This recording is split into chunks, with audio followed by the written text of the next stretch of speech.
Individual freedom.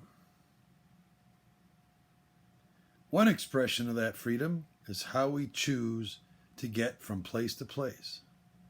How fast we go, how far we go, and what style we choose to do it in. My topic today is the gasoline-powered car versus the electric car versus the hybrid car. My preference, actually, is the gasoline automobile, and I'm going to show you why. Now, the problem is, we all have to get around. We go to work, we shop, we visit, we travel, we go here and there, to and fro, place to place, in an automobile. Another part of the problem is congestion. And no matter what type of automobile you drive, there's going to be congestion. Millions and millions of cars are on the road today. Some cars create more pollution than others. Some cars are more environmentally friendly. But the solution really isn't as easy as it seems. Now you think about the types of automobiles that we have. You have the totally electric automobile, which is limited in its ability to travel distance. You have the little commuter car, which really isn't a very safe mode of transportation, but is highly fuel efficient. You have the hybrid automobile, which uses both gas and electricity. And you have even public forms of transportation. Now, as I see it, the gasoline-powered vehicle is probably the most cost-effective to own, operate, and maintain. And I'm going to show you some research on why I believe that way. Now, there are many, many makes and models of automobiles, and the information that I'm about to show you is primarily based on average.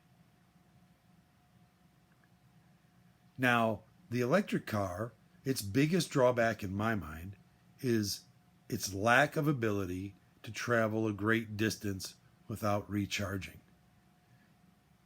I like to travel a lot. I like to go long distance. And therefore, for me to travel from where I live in Colorado to visit most of my family, which is back east in Detroit, is about 1,400 miles. Now, the average electric car goes about 220 miles on a single charge. That means I can't even get out of the state of Colorado before I have to stop and charge my car. The other problem is I have to plan my route along major thoroughfares, highways, where I'm going to be able to find a charging station. And these are not necessarily readily available today. Now, the average charge is probably around a half an hour to an hour to fully charge an automobile. With a gasoline automobile, if I have a fairly fuel-efficient model, say about 35 miles to the gallon, and about a 17-gallon tank, I can go about 430 miles before I have to fill up, twice as far as the electric car.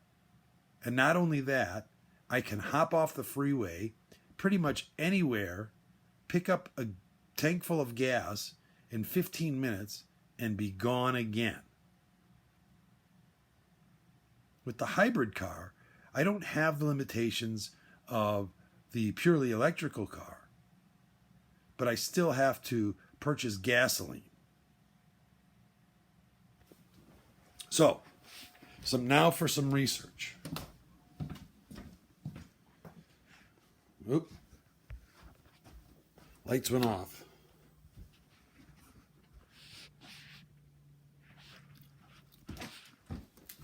Forgive me. I'm trying to get enough light.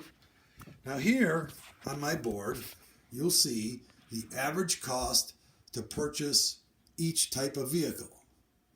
The electric car in 2013 costs about $32,700. And that information came from kellybluebook.com. A hybrid car, depending on the model, new, costs about $27,000 to over $40,000. And used, the vehicle costs anywhere from $15,000 to about $20,000. Now the gasoline automobile, which there are numerous models, the cheapest of which is the Chevy Spark, which is about $14,000. And the average used car is somewhere in the neighborhood of about $6,000. Now, I pulled that figure basically from several used car places and some private sales. Here, we have a cost to operate per year. Now, you'll see that the electric car seems to be much cheaper, but that's based on an electrical charge of overnight, and that cost is $876 per year. The hybrid car jumps up to a total of $9,122, and the gasoline automobile comes in at about $8,700, and both of those figures come from AAA.com. My last one is a cost to maintain. The electric car is an extremely expensive automobile to maintain, coming in at about $8,500 per year. The hybrid at about $7,700, and the gasoline car comes in at about $7,000 to about $9,100.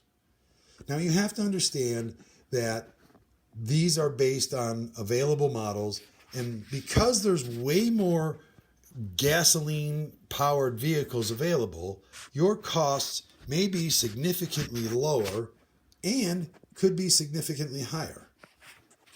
Now, my automobile probably falls somewhere in that range, but my costs are significantly higher just based on the type of commute that I have each day for work. I travel a total of about 150 miles round trip to and from work, which means that even if I had an electric car, I would have to fully charge my automobile each and every day, 5 days a week, in order to just get back and forth to work. Now, as I said, there are some limitations on each of the types of vehicles, but you can see that the costs bear out that the gasoline automobile, if you buy the average model, even brand new, and operate it in a normal fashion and only take some minimal trips, it seems to be much cheaper. Now, research shows actually different, but I'm very surprised at the research, and a lot of these research papers that I found that I won't necessarily cite came from environmentalist-backed studies. Now, the type of vehicle you choose is purely personal.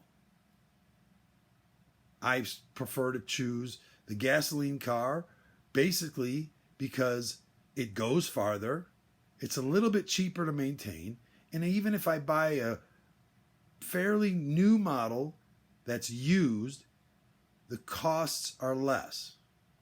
Now, the environmental impact might seem to be leaning towards the electric car, but I would like for you to go out and Google what a lithium mine looks like, and you tell me the impact that that has. Not only that, you're still getting electricity, which means somehow you're causing fossil fuels to burn. And that is why I prefer the gasoline automobile.